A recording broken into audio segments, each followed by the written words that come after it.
Hello, and welcome to a unique edition of Book Passage's Conversations with Authors. I'm your host, Paula Farmer. I call this event unique because while Book Passage has literally hundreds of book talks throughout the year, there are only a select few that focus on navigating the business world, and even fewer that focus on the intersection of professional and personal growth. Tonight's talk will be not only inspiring and enlightening, but also very practical. So get your questions and your comments ready because we will take them all before all is said and done. And I know you're going to have a lot to say or ask about after this talk. With that, I want to start introducing our guest. First up, when Jessica Chen entered the workforce, she felt like the values she was raised what she called quiet culture, were a sharp contrast to the real work world that rewarded the loud and gregarious types, or in what she calls loud culture workplace. As a result, and after many years as an award-winning TV news journalist, Chen discovered new and better ways to get noticed without being loud or aggressive. And in tonight's featured book, Smart, Not Loud, she teaches readers how they can look within and maintain their values to show up. Or as I like to say it, it's the antidote to being a shark. Remember, we had that for so many years, be a shark. Jessica is an Emmy Award winner, top virtual keynote speaker, and CEO of Soulcast Media, a global business communication training agency. Her client list includes Google, LinkedIn, the CDC, and many, many more. Her LinkedIn communication courses have been watched by over 2 million viewers. And as mentioned, prior to Soulcast, she was an award-winning television journalist. Joining Jessica tonight and to steer the discussion is acclaimed executive coach, interpersonal communications expert, and diversity and inclusion strategic advisor, Brooks E. Scott. Brooks is also the host of the Merging Path Coaching podcast. As impressive as all of that is, I actually prefer how Brooks describes himself. This is a quote: "I'm a connection percolator."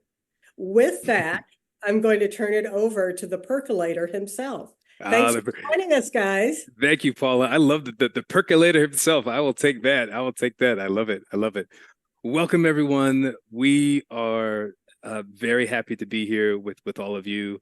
And I got to say, for me, I am honored to be here to share with all of you Jessica Chen and talk about the book. It's really interesting. I think a lot of times when we listen to podcasts, when we listen to interviews, a lot of people start off with how excited they are. Very excited to introduce this and that. Yes, I'm excited, but I'm curious. I'm honored. I'm all of these things, these different emotions, to be here with all of you and to be here with Jessica and to share this with all of you. So thank you all for making some time for us. Jessica, this is so cool that here's the day. You've been planning for this, waiting for this. What's it like to be here for this week, book launch week, this day today? What's it like for you? What are you feeling right now? Well, first of all, Brooks, I'm so glad you're here moderating this. And for all of those who are watching, I'm thrilled to be sharing more details about this book, which is Smart, Not Loud, How to Get Noticed at Work for All the Right Reasons. And as Brooks said, this is the week the book comes out. I mean, it came out, it's about 2 or 3 days old. So there's a lot of insights. And, how does it feel?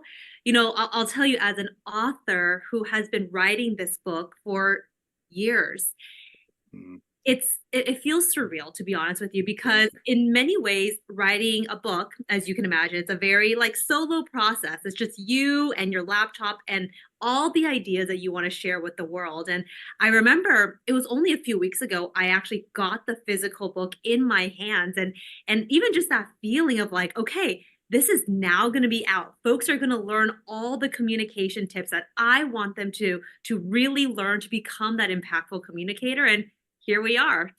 Yeah, I love it. Yeah, here we are. So this is amazing. I think surreal is a great word to describe this entire experience. So for all of you, so how Jessica and I met, the Instagram algorithm is brilliant. It knows what you're thinking, it knows who you are.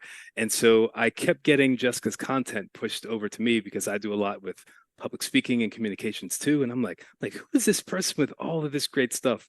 So I reached out and I'm like, hey, we don't know each other, but we got to figure out a way to do some work together. And since then, we've been good friends and have recommended each other to some different companies. And it's just really cool to get the chance to be here with all of you. So Jessica, I want to talk a little bit. Here it is. I am holding this in my hand, and there's going to be a lot of other people that are holding this in their hand. And so, what comes up for you when you see your friend, your family members, your colleagues, people that you've worked with in previous positions to hold this in front of you? What does that feel like for you? I mean, it feels exciting. And it feels exciting for a few reasons. Let's be real. There's a lot of communication books out there on the market. You can quickly go and say communications, and you'll get a lot of different options. And I'll tell you, the reason why I wanted to write this book, Smart Not Loud, is because I never felt that there was a communications book out there that really focused on folks who did not consider themselves that loud, assertive, dominant type. And I'll tell you, for me, that's not really my communication style. I grew up in a very conservative and traditional household where communications was not something that I was taught. In fact, it was always the opposite. And I remember when I was younger, I would read these communications books and I would be like, does this mean I have to be assertive? Does this mean I have to be extroverted? Does this mean I have to do all these things and change who I am in order to succeed in the workplace? Because a part of that didn't feel right. So that's why, in becoming a television journalist, I learned a lot of communication tips, a lot of strategic communication tips that eventually I decided to leave news and start my own company, Soulcast Media, because I wanted to focus on folks who grew up, who are raised, who have a more similar communication style to me, and to let them know that you can be smart, not necessarily loud. And all this is important, though, because you do need to build visibility in the workplace. So this book is what I would call a very complete book in many ways, because it helps you get into the right mindset. It helps you get into a more proactive approach to work, which we can talk about what that even means. And then the last part is really all of it is anchored in strategic communications, which is what I teach, and it's in the book too. Yeah, your history and your background as a newscaster, I can imagine there's techniques and strategies that you're using to communicate to the camera, through the camera to the audience. But then there's also navigating the professional world of that entire industry where there's probably the same or different strategies that you need to use to kind of talk to those people. So how much of both of those is in the book for you? So it's funny because when I first started working as a journalist, by the way, my first job was at the NBC station in Reno, Nevada. Mm, And I remember when I was just a young college grad, this was my first job, we would have what we call these editorial meetings, and that's where all the reporters and producers, this is where we talk about what's going on, what's going to be on the news that night. And I remember thinking how it was so easy for some of my colleagues to just speak up. It was so easy for them to share their ideas, pitch that idea in meetings. And not only that, I saw that they would challenge my manager.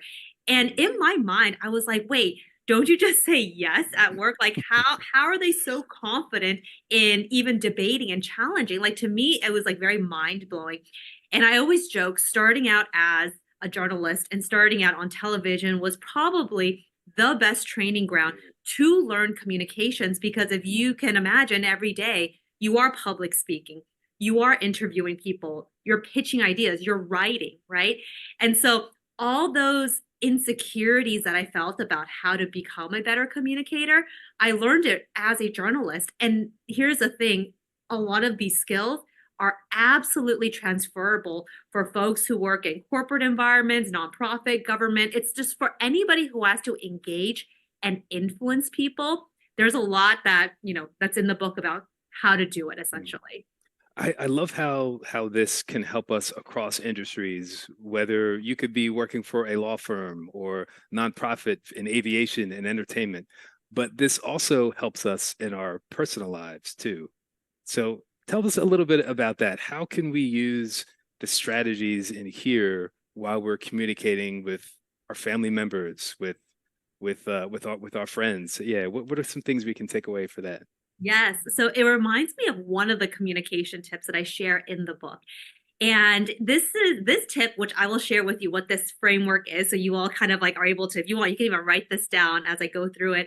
But, we work with a lot of folks who struggle with finding the right time to chime in during meetings.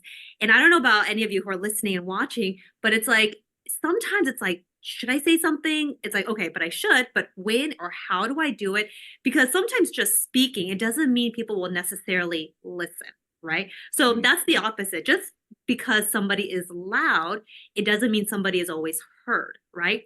So here's the thing, when people struggle with speaking up and chiming in during meetings, I have what I call the 4A sequence. And it is a way of approaching speaking up in meetings. And I'll explain how this can translate into the personal worlds too. But essentially, the 4A stands for first A, active listening. The opposite of active listening is passive listening. And passive listening is where you go into a meeting and you're like, okay, I have this 2:00 meeting, but I'm just going to sit back and just kind of like take it in. That's great. But I think if you want to be strategic in the workplace, you have to plan to at least say one or two things just so people can see and hear you. So active listening is the mindset. And active listening means you're finding that split second to chime in or when the conversation has moved to a topic that you can contribute to. So first A. The second A is acknowledge. So acknowledging is once you find that moment to speak, you then say, hey, Brooks, that was a really interesting point you just made.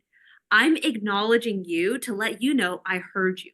Or Brooks, that's an interesting idea. So that acknowledgement basically is a great way to make other people feel like, oh, yeah, Jessica heard me. Then the third A is where you anchor. So anchor is basically where you repeat one or two words that person just said. Brooks, you mentioned the word podcast, and it made me think of A, B, and C. Or Brooks, you mentioned the word data, and it reminded me of what it is. And then the final A is answer. And this is where you give your pointed statement. And I feel like for people who tend to struggle with being heard and chiming in, this 4A sequence of active listening, acknowledging, anchoring, and answering can help. How does this translate into the personal world? At the end of the day, people are more likely to listen to what you have to say if they feel acknowledged, if they feel heard. So that second A, which is acknowledge, which is being explicit. I hear what you're saying, Brooks. You can even say that to your wife, your husband, your partner, your friend, especially if it's a contentious conversation. And I guarantee it changes the dynamic. I want to lean into that second A of acknowledging. I love this because I'm reminded of a time I was working for this company, and I was a VP in the company, and so we had this long board meeting table, and the CFO is talking and sharing some ideas, and so many things are coming up for me with the scenario in your framework too, and so everyone is talking and pushing back and battling and going back and forth. And I remember I kind of raised my hand a little bit. I'm like, hey, listen, I disagree with that. I feel like we should go this direction because if we don't, here's what I think could happen in a negative way. So the conversation continues on. People are all jumping in. It was like really lively conversation. And I'll never forget this. At the end of the meeting, I leave, and then one of my coworkers, who's also an executive, comes over and she said, hey Brooks, can I talk to you? And I said, yeah. She said, it's not good to tell another executive that you disagree with them. And I was floored because everybody was doing that. We were literally disagreeing, we were figuratively disagreeing, we were having this spirited conversation. And for a very long time, I thought about, and as you know, half of my work is in diversity, equity, and inclusion, and half of my work is in leadership development. And I was one of the few, maybe two or three people of color in this entire room of probably about 18 to 20 different leaders. And so I'm like, is there something about bias that's involved in this situation? Or is there something, and is there something more that I can do? And I think both of those things can be true at the same time, because I wasn't disagreeing with any more fervor than anyone else was. And what I took from some things that I've learned from you over the years, and what I'm hearing from you now, is that acknowledging piece. And so I wonder what would have been different if I had acknowledged something that person said before I went into my opinion. And we also have the things that are outside of our control when we think about biases and different ways that we show up in culture and how we were raised. Yeah. And it's interesting because obviously I don't know the context of that situation or the environment or the conversation you were having, but if you think just about human nature, right? When you feel someone is disagreeing, whether that's right or wrong, what you instantly do is you defend. That is just what we do. You defend, and whether it's because you strongly believe in your idea, or it can just be like, I'm stubborn, like this is just what it is. For better or worse, we have to know that that's just how humans respond. If you disagree and you make people feel threatened, they are instantly not going to listen to you, but instead figure out ways to almost defend and argue back. So in many ways, acknowledging personally and professionally is a very strategic and smart way of having conversations, especially when you're trying to move the conversation forward. Because as we all know, when disagreements are like this, no progress is really made. So that's why, to reiterate the acknowledgement, it can be as simple as, I hear you. And just saying those words, I hear you, doesn't mean I agree with you.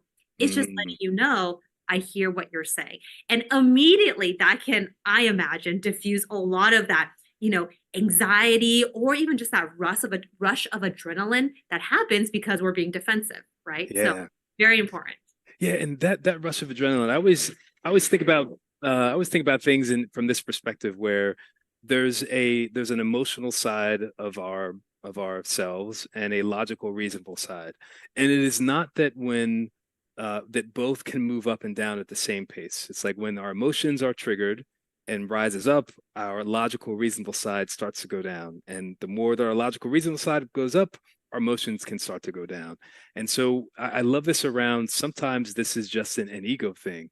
And so what happens for some people, they feel attacked, they feel that their ego is being bruised, whatever it is. And now the logical, reasonable part, where like my idea, like it's funny because in the end, we ended up going with the idea that I suggested. But the person wasn't able to hear that because possibly that emotional side came up. So it's fascinating that a simple sentence like, I hear what you're saying, and I'm hearing you mentioning these 3 points.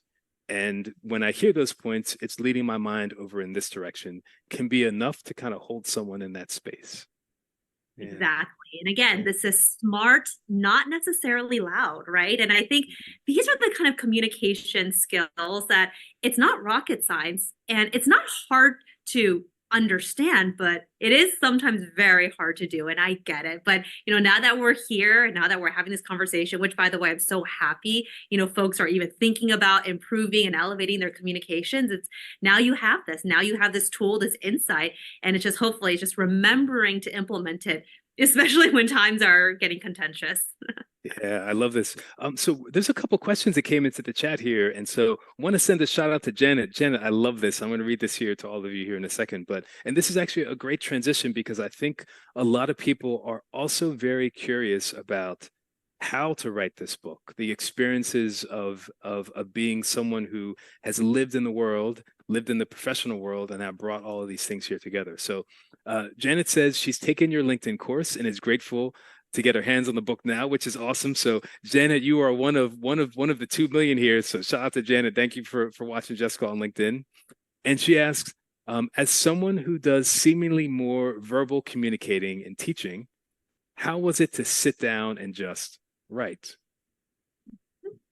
It's here, I'll be honest with you. You know, when I was in school, I was not an A student in English. It was English class, right? I went back in high school and I was not an A student. I think I was probably like a B, like an average writer. So trust me, even thinking about writing a book never was something that I imagined I could even do. Okay. So let's just say that I never thought I could do it. And I know, you know, for folks who are interested in writing books, you can hire the ghostwriter, you can kind of do, you can go that route. But for me, I kind of made the decision of like, well, if I'm going to do this, I want to do it myself because I really want this book to feel like we're having a conversation. I want it to feel as if while you're reading it, or if you're listening to the audio version, as if I'm sitting next to you and I'm just giving you the best communications advice I can give.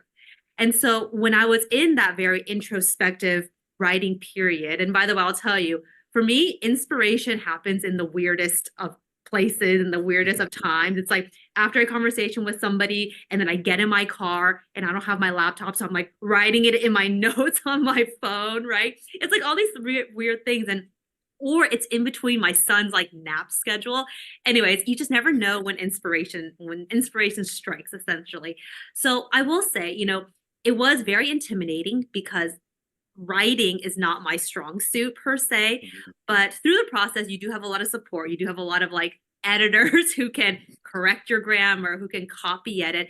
But I think it's also knowing that at the end of the day, like, you know, this is going to help somebody. Just Mm, keep it conversational, humanize it, don't overthink it, because that's one thing. Whenever you overthink something, that is going to be the biggest barrier to you making progress. So, Janet, I don't know if that means you are interested in potentially writing something, maybe, but if so, or if anything that is that anybody wants to pursue, it's like, yes, think about it, but don't think too hard. Just do it. That's the key. yeah. Yeah, Jessica, I remember we met for the first time. We were in Orange County and we met for boba. And I remember we were talking about our work and like ways we could collaborate together.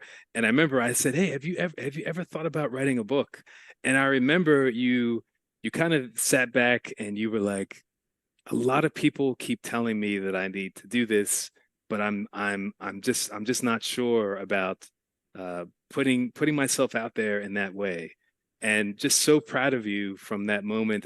This is a few years ago, Yeah. from there until then. And so, how did you deal with the process of the final go? Like everything's done, it's been edited, we're going back and forth, and like you're reading this, and you're like, because it's out there. I mean, you can do second edition and stuff, of course, but like this is your work, this is your life, this is your personality, this is your feelings, your emotions, your heart, your mind. Like you are like Jessica. I even like feel you in the cover here.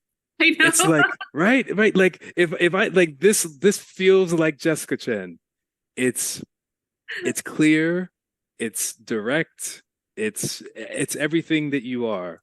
And so how did you deal with that final moment where you're like, all right, I'm sending this email and like it's out of my hands. Yeah, it's funny. I mean, I'll tell you, even just like designing the cover, figuring out the title of this book. I mean, that can be a whole nother conversation of like, what is it like finding and identifying the right title for your book? And I'll tell you all right now, this actually wasn't the title of the book. The Mm. title of the book initially was I was going to call it Quiet Capital. And that was my initial thought Oh, of I like, remember that. You remember you told me that one time. Yeah, I yeah, remember that. it was going to be called Quiet Capital because I wanted the word quiet in it because I wanted readers to know that this book is for you. If you tend to be on the quieter side, the more soft-spoken side, right? But it's not a bad thing. It's a capital. It's an asset, right? So Quiet Capital. And then because I worked with Penguin Random House, which they're the number one publishers in the world, they're amazing. They were like, well, in case people don't just get it, I don't know if y'all get it, but if people just don't get it, how can we make it much more like direct, right? Smart, not loud. And so we kind of went back and forth on that. And I was like, you know what? You're right. And then the subtitle ended up being How to Get Noticed at Work for All the Right Reasons. And I was like, perfect. That's exactly the essence of the book. So, I think there's an element of, is there ever going to be perfect? Right? Is there ever going to be the perfect title? But is there ever going to be a perfect cover? Could we have put some visuals on the cover, right? Did we want to make it a gold frame, right? At the end of the day, you make the best decision based on your judgment in this period of time. And you try to think also long term, like, does it have that long term, capability to it? But once you, and this is my personality, once you make a decision, you just let it go. And you don't dwell, you don't question, you just let it go. And I feel very, very happy with kind of like what we came up with.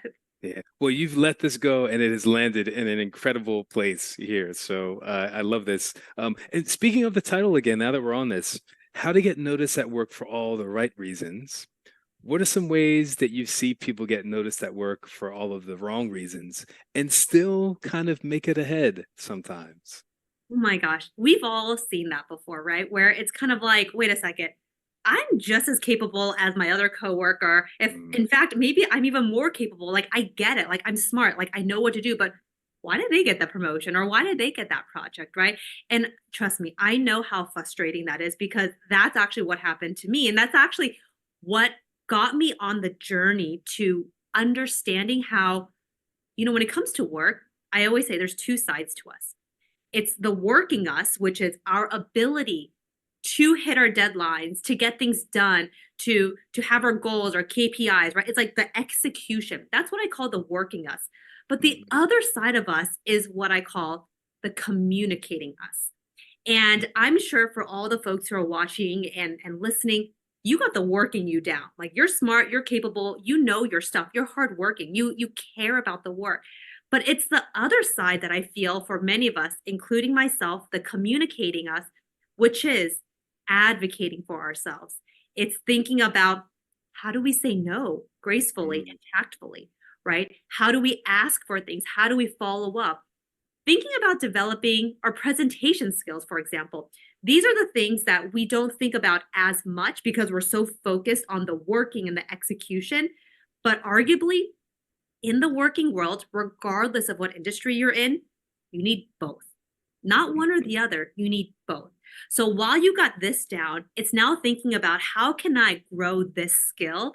And that's essentially what this book is. It's to teach you how to be smart about communicating, especially if, being loud is not your style. I love this. Allison in the chat here is asking a question that's connected to where we are here too. Everyone, keep these questions coming in because this is I'm seeing some great things coming here. So Allison asks, her daughter is new in the workforce and wonders at what point is it appropriate and acceptable for her to vocalize her opinions, or when it's time to kind of bring those opinions back and rein them in. Yeah, that's the first question. Yeah, what do you think? Very good question. It's a very real life question, right? So this is where I would say, especially if your daughter is new in the workforce, so perhaps she's, maybe just out of school and just kind of like dipping her toes, this is where she needs to be in the learning mode. She needs to just soak everything in, have conversations, observe, and just understand kind of like how the workplace works. So whatever assignments people ask her to do, especially because she's in this learning phase, I would say, be open-minded, right? Be open-minded. And if it's not something that she necessarily is excited to do, I guarantee, especially early on in your career, there's always a learning lesson you can take from that. I remember when I first started out working too, I did the most like unglamorous things. Like, for example, like you're in the mail room organizing mail for the company, right? Like, I think about when I was an intern back then. It's like, what kind of skill or, what is this going to do to accelerate my career, right? But I think the perception is this, and this is also very important, is you're a team player. You're willing to get your hands dirty in the glamorous and unglamorous stuff. I mean, heck, even when you're like an executive, sometimes you got to do unglamorous work. But the reason why this is important is because it shows that you, again, are willing to do anything to learn. Now, I will say there does come a point where you also don't want to be just the yes person either.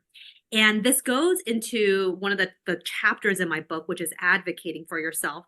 And that is sometimes if you say yes to too many things, you become that yes person. And not that that's bad, but if you are constantly saying yes to projects that don't help you, that don't accelerate your career, that doesn't even interest you, your time is limited. So you have to be able to know how to say no. And we can kind of get into that strategy. But I guess for Allison, your question is, I think right now I would encourage your daughter to be open-minded, to be a team player, to learn, to have conversations, because that's also where she can identify what she really is interested in too. This is great advice. It's like, so it's not even just about vocalizing the opinions or not. It's about all the other things that you're doing around that, which can help support the way that you're being perceived when you are vocalizing that opinion or reining yourself back in at the same time.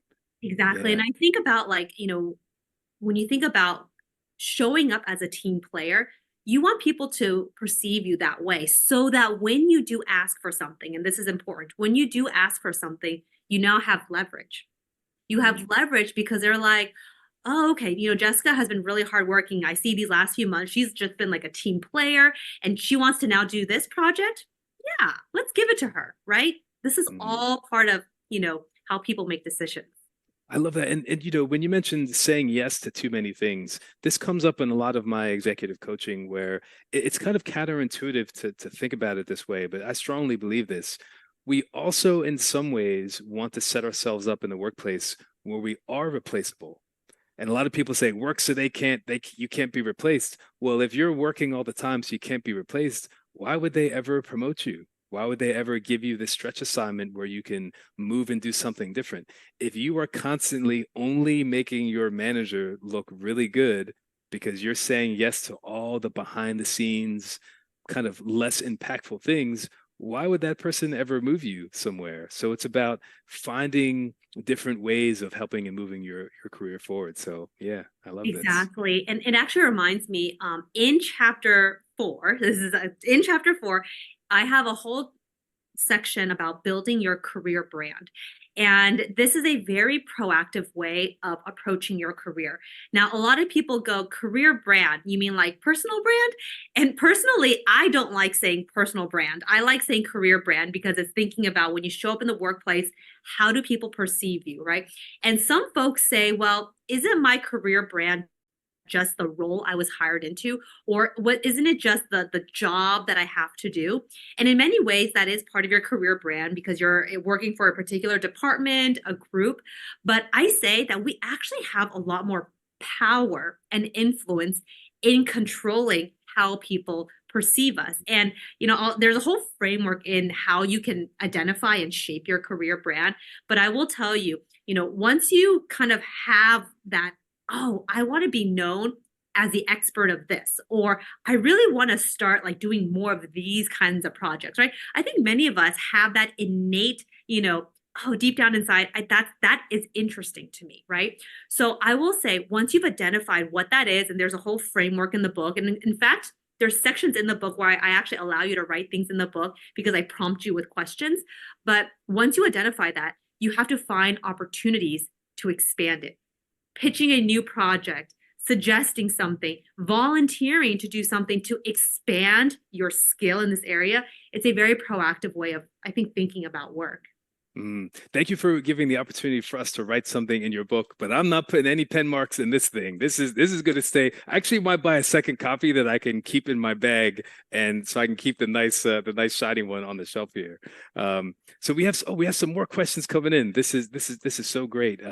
Let's see. Actually, Allison had a second part to her question. Her daughter, should she encourage her daughter to ask a lot of questions? And her daughter's concerned that that could make her seem uninformed if she asks a lot of questions. So what do you think about when questions come up?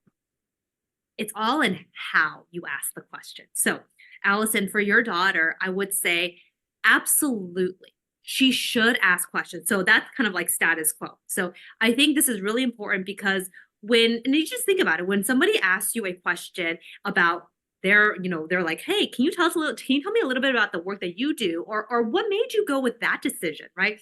For you as a decision maker, you are most of the time like, oh yeah, I'm happy to share with you, right? Most of the time people are pretty receptive to it. But I see what your daughter's saying. Is it going to make her seem uninformed? So this is how I would want her to ask, or at least approach these types of things. It is all about prefacing your question by saying, I've really found it inspiring what you have been doing at the organization, or I saw how you handled that project and I found it really insightful. I'm just curious. I'd love to learn about your thought process behind it so I can learn as well. If you frame it like that, oh my God, I guarantee that person who's listening will feel so humbled, so honored, and will be more than happy. They're not going to perceive her like, oh, why is she uninformed? Again, it's about how she says it. And let me say, throwing a little compliment here and there never hurts. That's good. That's good advice. How you ask the question, I think, is really important. And also think about the power of the questions and the quality of that question too. And so Allison, I think a lot of times people ask questions that are not powerful, and those are the ones sometimes that could make people seem uninformed. But I would challenge everyone here: is there a better quality question that I can ask to help me get at the thing that I'm really trying to get at? And those ways you combine all these little tips. And Jessica, why I love this book is because it's strategic, it's thoughtful. You've combined your experiences and the things you've been thinking about into things that we can do. This doesn't just happen by chance. You're moving through the workplace and deploying an array of these different techniques, and this is how we can start to get noticed at work for all the right reasons. Yeah. Jonathan, I don't know if this is coming from Jonathan from Book Passage. It's a great question anyway, but Jonathan, if someone gave this, if you could put their name into the chat here so we can say hi to that person. But a question came in here and it says, are people facing new issues in communication as more employees work remotely? And I'm going to add on a little twist to that question too. Have you seen people's communication skills kind of take a dive since COVID? Since we've gone through this period where a lot of people were not interacting with people. Oh, actually, this did come from Jonathan. All right, even better. And Jonathan's daughter works remotely, so a lot of stuff here for people trying to help out their kids. Yeah. I love that. And that's great parenting, right? Because it's like sometimes it's hard to be like, what is the right advice to give my kids, right? So I will say it's hard. I don't want to generalize and say like, oh yes, society as a whole, like we just suck at communicating now, right? I think it's always unique. But I will say, because folks work remotely, there are unique challenges to that. Whereas there's a lot more perhaps miscommunications that can happen, because if you just think about it, we're not in the same room all the time where you can really feed off people's energy. You can look at all those things like body language, for example, right? A lot of times people say like how somebody would read a text message, for example, even though your intention was this one way, because it's a text message, how it reads, it comes off a whole different way, right? So this is where I will say it's much easier. Miscommunications will happen. But what this means is you got to be much more, in some ways, explicit and proactive with what it is you really mean. What is your intention behind saying that? Because in the communications world, we always say the worst thing that can happen is people assuming things. When you assume things, right, that usually does not lead to good results. So if you are especially communicating something that I would say is high stakes, right? Like you're really communicating something that went wrong, or something that you really want somebody to do, or really that you are trying to get people to do something, right? It's like an action, right? I would say be very clear. And one of the things that I talk about in the book too is, and this is my own personal preference as well, is like even when I communicate and thinking about email, for example, especially if it's a longer email, when you're writing it, it's really about trying to simplify your email and Yes. using even like bullet points too, like bullet points, numericals to really break down what it is you are trying to say. Because the easiest way to lose somebody or to get them kind of confused or misunderstanding is when you're just, I call it brain dumping everything. You're brain dumping everything and you're just like, whoa, like what is going on here? So strategically, I mean, if you're talking about email, bullet points, numericals, and just be very crystal clear on what it is you're trying to ask that person. I get a lot of marketing emails from companies trying to solicit business to me as an executive coach. And one of the things I cannot the only ones that I'll write back to sometimes is when they give me this block of text and I write back and I say, I don't know what it is that you're selling, but there's no way I'm going to read this entire email. And so I love the simple tip of some bullet points. Now, Jessica, you mentioned things that you've done wrong before in the past. What are some any stories you can share with our listeners? Because here's the thing, everybody. Jessica has been doing this for a very long time, is poised, is confident, is comfortable. You teach people how to be better at doing these things. But we all don't want people to think that this just came out of nowhere. There had to be a time in your life where you were bad at this stuff that you're trying to teach. So can you think of any times where you really messed up or you wish, oh, I wish I could go back and do this one over again? I think to answer this question, I have to share a story. And this story basically crystallized this like transformation, or at least this path to transformation. So when I first started working, I mentioned to you all that communications was not something I was good at. You know, I consider myself, I mean, I am introverted and I consider myself, much more on the like, soft spoken, like I'm not like the loud type of person. And I remember when I first started working, it was very much like this. One day when I was working, this was at the NBC station, my first job, all of us were in the room and we were having our editorial meeting. And I remember my manager walks into the room and he says, "We have a really cool story coming in. We are going to allow one reporter to fly with the US Thunderbirds." It was Whoa. part, it was pretty cool. So it was part of their PR campaign where they were going to allow a reporter to fly with them. So, and my manager asked, like, who wants to do it? I don't know about you, Brooks, but I was like, that is pretty cool. So I like raised my hand and I mentioned to my manager that I was interested. And I remember he turns to me and he goes, "No problem. We will get you a media pass." So for 2 whole weeks, as you can imagine, I was so proud of myself. I was like, oh my God, Jessica, you asked for what you wanted. You're going to get it. You're going to do this cool story now. Now, the day before this happens, we're once again in our meeting and he's going through the stories of the day. And he says, "Okay, the Thunderbirds, that's happening tomorrow. Um, Bella, you're going to do it." And I remember Oh. thinking like, whoa, like what just happened here? Right. And he kind of just went on with the day's meeting as if nothing unusual happened. But I don't know about you all, but you know that feeling of when your heart just drops to the pit of your stomach and you're like, oh my God, like what happened? At the end of the meeting, it bothered me so much that I walked up to my manager and I was just like, "Hey, I'm just curious. I mentioned I was interested in it. Why was it given to, somebody else?" I remember what he said so clearly. He Mm. turns to me and he goes, "Oh my goodness, Jessica, I'm so sorry. I completely forgot you had mentioned you wanted to do it. It was just that she was talking about it all week and she was just top of mind." Those words, Mm. top of mind, Mm. has stayed with me ever since. And this moment, and unfortunately, I didn't get to do the story. I lost this opportunity to do this story and work on this project, but it taught me how if you are not top of mind at work, you're not going to get those opportunities.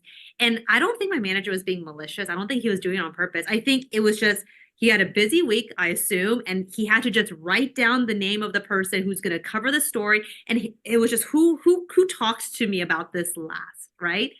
And I think for me, that was a learning lesson where I was like, if I don't get better at this now, like when I'm like fresh out of college, then more opportunities are going to pass me by. So that's kind of the lesson I'd want folks to remember. That's powerful. It's oftentimes not our fault for being overlooked or people's perception of us.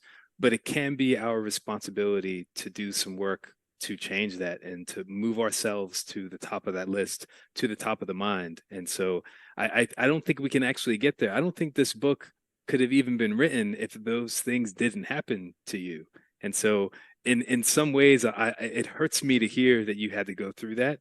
And I'm also thankful that you had the resiliency to make it through and then turn that into what you've developed for yourself here today. Yeah, because even negative experiences can be turned into a learning opportunity, right? So yeah, absolutely. So Jessica, we're coming up on time here pretty soon. So I want to wrap up with maybe a couple more questions. And Paula brought this question to us, and I was hoping and waiting to see if something around this would come up, but it's in the world of inclusion and diversity. And so when we think of people of color, when we think of women of color, Black people, Asian people, whatever it happens to be, do you find that when employees are working in particularly white-dominated spaces, that there's different communication challenges and relationships that people of color have to face? So maybe, for example, someone who has a very thick accent, and they're trying to communicate in the workplace. What comes up for you for those people? Are these same strategies, can they be applied to people who maybe come from a different background, or maybe where English isn't even their first language? Mhm. I mean, let's be real, bias exists, right? So while in Smart Not Loud, I don't talk about race in that way. What I do talk about, and there's actually a chapter in this book, it's called The Quiet Culture Bias. Mm, And I think it's important to kind of like highlight this a little bit, because the quiet culture bias is it's not talking about race, but it's talking about the quiet and the loud folks at work. And I really want to kind of highlight where the quiet culture bias is when somebody sees somebody who tends to be on the quieter side, right? They're more soft spoken, they don't really speak up too much in meetings, that the perception is that they don't care, that the perception is that they're not engaged, that the perception is that they don't want to get on that project. I think to eliminate the quiet culture bias, I mean, I shouldn't say eliminate, because it's like, you can't just like eliminate a quiet culture bias, but I do think you can build awareness. So I think the awareness around the quiet culture bias is not assuming just because someone is quiet that that's their intention. It might be because of just the values that they were raised with. Like, for example, before me, I was not taught to speak up, but it didn't mean that I didn't care, right? mm, So I talk about it in that way, and how for my loud culture folks, the people who can easily speak up, who are, perhaps very assertive, it's like, how can you create that inclusive environment for your quieter folks? And here's one example. I call it, creating a runway for them to speak, right? Because sometimes it's very easy for the louder people to just keep talking and talking and talking, that the quieter folks, it's so hard for them to share their thoughts, right? So I think that awareness is part of what I call the quiet culture bias, and how we can be aware that it absolutely exists in the world. But I mean, hey, Brooks, I would ask you this. I would actually throw this question back at you. What are your thoughts on this? yeah, I mean, as you said, bias exists, and it is there. And again, I think this is why books like this are so important, because it goes beyond gender, it goes beyond race. This is about the thing that connects all of us, which is being people. And there's certain psychological things we have to think about when we're communicating that applies across the board. And so whether it's people who have introverted tendencies or extroverted tendencies, or come from cultures where they've been taught to blend in the background, or from cultures where they've been taught to kind of stand out. Everything that's in this book can apply for all of those people. And another thing that I want to kind of say from the diversity perspective with this too is people who are in majority groups now have a tool that they can use to help them when they're trying to coach or work with people who are entering into the workplace, where it may be a little bit harder for them to speak up for themselves. And this is agnostic of race or gender. Typically what happens when we're in non-majority groups, we are more likely to be quiet in group settings. We are less likely to stand up and participate. We're less likely to stand up and call out behavior that's been inappropriate towards us. And so for everybody, whether you're a non-majority group member, a majority group member, whatever culture you are, you can use this book as you are managing and helping people across any other demographics. And so I love that this is built into the fiber of this book as well. Yeah. Yeah. And so Jessica, before I pass it over to Paula, one quick thing, you gave us a couple frameworks already. What's like, let's just say someone just joined onto the call right now. They're like, oh, I forgot Jessica Chen's going to be online here. What's one tip, strategy that you can give to us that we can start to use? Maybe not even something we need to practice, something that we can start to use today. Okay, here's my quick take on this one. And this is a very simple one. Yeah. Right now, or maybe once you get off this, I want you to go into your inbox, or maybe do it Monday morning, and I want you to create what I call a yay folder. Y-A-Y, a yay folder. Your yay folder is basically going to be where anytime somebody says, congratulations, awesome job, good work, you take that email and you drop it into your yay folder, because that will effectively be the one place, that one resource, anytime you need to celebrate something, advocate for yourself, ask for a promotion, it's all compiled in your yay folder. Now, it is one of the easiest things to do, because I think for many of us, when we're writing our performance reviews, right, it's like they ask you, what did you accomplish? Or you just some sort of question like that. And you're like, I don't know. I mean, like, I do accomplish things, but now you have evidence. So this is one of my favorite easy things. Create a yay folder. I love it. Jessica, I'm gonna do you one even better. I'm going to create a yay folder, and I'm going to create a smart, not loud folder. And I'm going to write down and track all the times where I've been able to be smart, not loud, by using the techniques that you've taught me and the millions of people across this entire world are going to learn. So I'll put the yay folder above my smart, not loud folder, but they're both going to be on there at the same time. So thank you for that, Jessica. I love that. Well, thanks so much. These are great questions. Yeah. Hey, Paula, we got Paula back in the house. So want to again just say thank you to Book Passage for setting this up, and for having us, and for Jessica sharing so much of yourself here with the entire world. And Paula, anything you want to say to our listeners here? I do. I want to say something to both of you and to our audience. Thank you, both of you. This has been a fantastic conversation. As I said at the beginning, I was anticipating it would be enlightening and inspiring and mixed with very practical, and that's exactly what it was. So thank you, and it's going to live on our Book Passage YouTube channel forever. So I have a feeling this is something that people will go back to and kind of reference, because there's so much rich information there. Thank you both, Jessica and Brooks. Brooks, I've hosted and moderated a lot of Book Passage events, and I can honestly say you're one of the best conversation partners we've ever had. You're officially going into the Rolodex, whether you like it or not. Oh, put me in, coach. Put me in. We're plugging you in. And Put me Jessica, Jessica, thank you. We just feel honored here at Book Passage that you included us as part of your launch week, because I think this is an important message. Your book is an important message, and we'd like to be a part of that and celebrate you in this new book. Thank you to the audience for some really good questions there, really kept things going and worked very well with Brooks. So anyone would think we had planned it, but we didn't. Paul, I want to say, and Paul, first, thank you for the compliment. That means a lot. But it's kind of easy to do when you got something like this. I mean, exactly. I could have just this and with Jessica here. So, but thank you very much. That means a lot to me. And before we close, everyone, please get your copy of this. Jessica, I thought I saw you recording an audio version of this. What's going? What are we doing over there? Yeah, coming up with that? Obviously the hardcover is out, but also the ebook and audio version, which I am the one that narrates it. So even better. If audio is your thing, you can put me in your earpods or on your drive home, and it's basically as if I'm reading the book to you. So that's another option.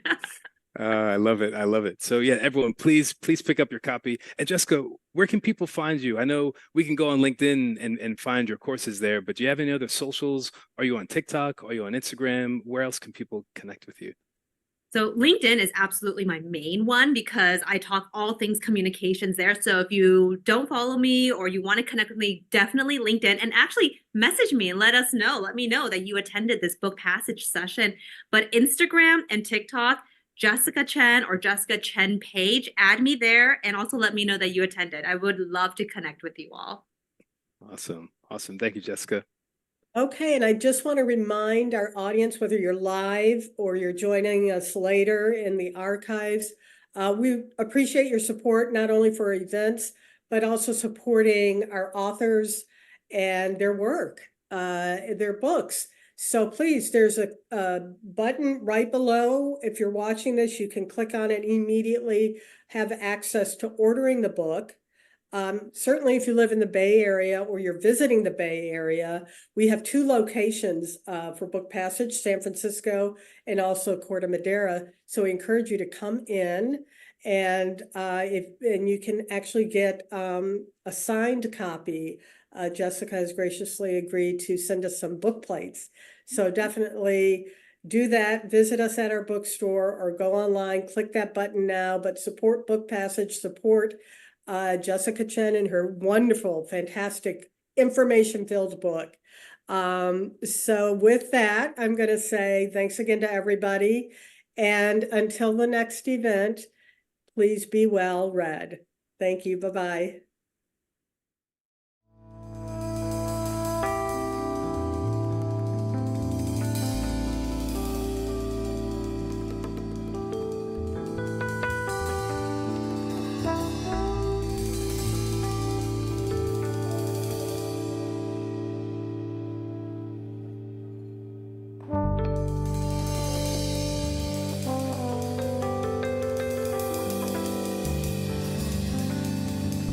Thank you.